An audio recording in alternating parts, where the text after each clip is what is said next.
I wonder how many other places like this exist. There are dozens of them, all over the world. And somehow no one's ever found one before us.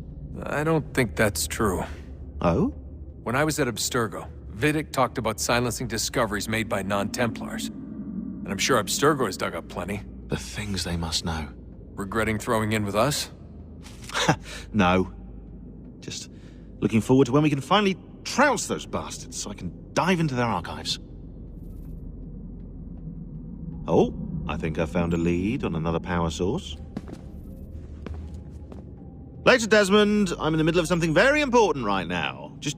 That's a rule. Just follow that as a rule.